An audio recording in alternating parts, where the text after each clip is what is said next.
Good morning, everybody, and welcome to a review of Yandere Dark Elf, episode 9. Now, I got a chance to watch this last night, and I didn't get a chance to talk about it, but I wanted to start fresh with a new Monday, new morning, just talking about this show before I go to work, and probably talk about another show if I ever get a chance.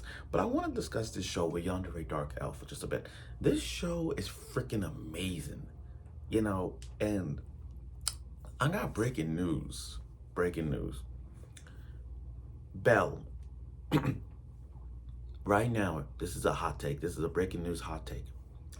Belle just surpassed, in my eyes, Belle surpassed from Future Diary. Let me say this again. Belle surpassed from Future Diary. This is one Yandere that you will definitely need to go out with, because this Yandere ain't killing anybody. This Yandere hasn't done anything miraculous in previous episodes. This Yandere has stepped up to the plate more faster than has. And when I look at Belle, another thing that came to my mind is this: she's way hotter than Yoriichi from Bleach. And there are a plethora of dark-skinned anime characters. And if you ask me where I put Belle as one of the hottest dark-skinned females in anime, like dark-skinned females, she is top 2 or 3. Because this girl is freaking gorgeous. Like, I can't even grasp on this. I really can't. So, this episode is still the Comic arc. We're still on this arc now, because this is what we do in conventions. This is one of those anime conventions where, bigger than WrestleMania. This arc it just shows you more about things to do at these, not just Comic but other anime conventions, just to show you guys just how the pros and cons are, even if there's fan service involved. And we got a lot of fan service shots, including ass shots. I'm sorry. Yes, ass shots. And references that you may know. But this was Yandere Dark Elf. So let's get right to it, the review of it, episode 9. Okay, so now we are on Comic. We are now in this Comic arc still, and with Belle, Hinata, and Sakura. And Sakura is selling her publisher, she's selling her doujin throughout the entire convention. And then we got to see Belle and Cecile there, but I'm not surprised. Not the fact that they're there. I'm not surprised. They showed at the end of the last episode, so now we get to see them again. So I do applaud their assistance there, because think about this. When you get this is reverse isekai. People forget that the show is reverse isekai. When you go to another world, to the human world, and you go to conventions, people still gonna think like, oh my god, where'd you get those ears? Where'd you get that tail? I like the animal ears you have. See, you can get away with it. You can get away with it because, again, you go to the human world and you dress like that. It's easy to communicate with people, because when you go to conventions like this, and this is what I say, when you go to anime conventions and you have the tail, the ears, the whiskers or anything like that, elf ears or whatever type of nose, ears, mouth, whatever, they will know you. They will recognize you. Like, wait a minute, aren't you from that? No. They like your outfit. That's what they do. They like, oh my god, I love your cosplay. Where'd you get it from? Where'd you get those materials? All that shit. See, they didn't get away with that. They can get away with that. So because of that, they were selling everything. Because of that, Sakura was able to finish all selling her doujins, all this stuff, and thanks to live streaming from May and Cecile showing, posing and all that stuff, all that. After they were finished, this huge publisher, this huge editor gave Sakura a business card, and she's gonna be a great mangaka. She's gonna be a great manga writer. Like, you cannot make this stuff. You cannot make this up. Like, she is gonna sell a lot of great. Like, I see great things in the future for her. I see great things for Sakura in her near future with her with her mangas and all that stuff. She does great things. I mean, right off the gate, right off the gate, and then I just gave her a card, business card. Yeah, the sky's the limit. She's doing it now. You can't have this show without fan service, which we got. You see, Belle is still Belle. Let's not forget that. Belle is still Belle. So Belle did a spell, an invisible spell, for to have her fool around with Hinata. I mean, think about it. Is it easy or hard to make out at a convention? No, no, no, no, no, no. Let me rephrase that question.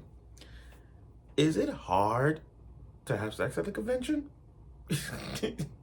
I mean, yeah, at a convention you could kiss, hold hands and kiss at the convention. You could do that. But to have sex in the convention? You see what I'm saying? That's something. You can get away with it. You can't get away with it. But if you were like, if you had a, let's be honest, if you have a yandere, dark elf, hot ass girl, hot ass anime woman like Belle, and to have an invisible spell, and she have you against the wall, and everybody just passing by with her invisible spell, you, my friend, are freaking awesome. It's amazing. It's amazing how you have a woman like Belle to have all powers, especially invisibility, to fool around while people are passing by. And it was getting spicy.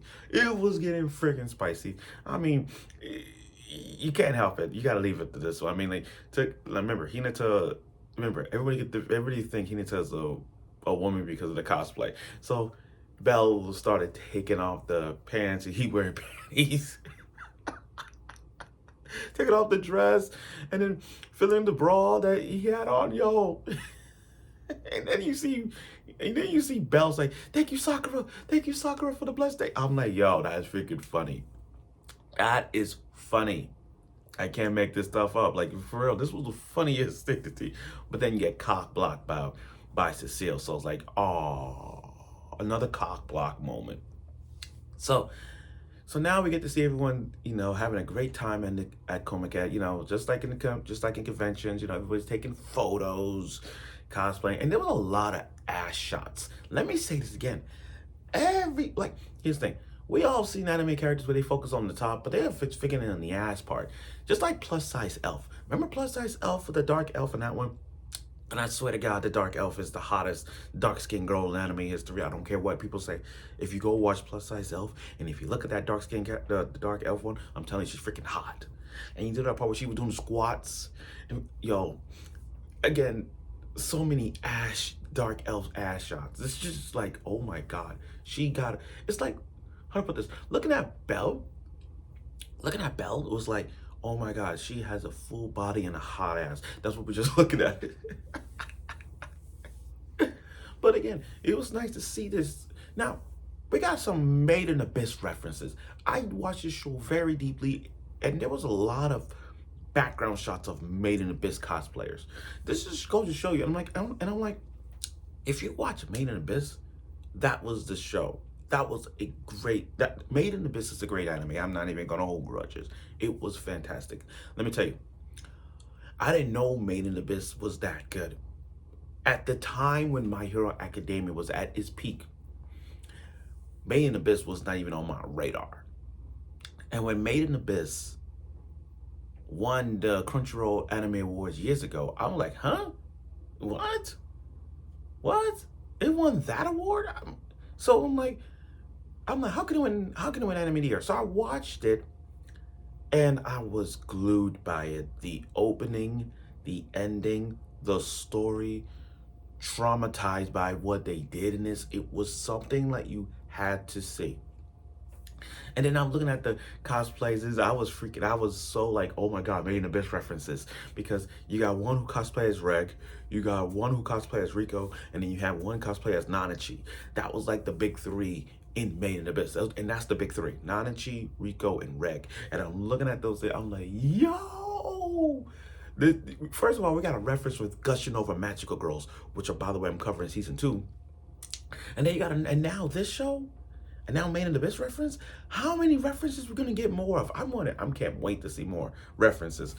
Now, at every comic or every matter of fact, at every anime convention, we're gonna have that one creepy stalker type person. We're gonna have that creepy stalker person just zooming in on the boobs or the ass shots. We're gonna get that. So when this one random guy was sneaking on Belle's ass, like trying to get it closer to Belle, Hinata spotted him and just went full on warrior mode. Like you don't understand. It's like we've seen Belle at his shyness moments, happy moments, all those kind of things. But him in that serious phase, like literally just like hands off my woman face, got him on his arm like that. I mean, like, damn, he was gonna break his freaking arm.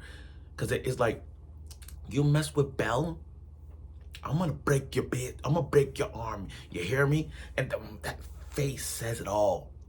Of course, everyone's reaction is like, you're a woman. He's like, I'm a man. And he's like, what?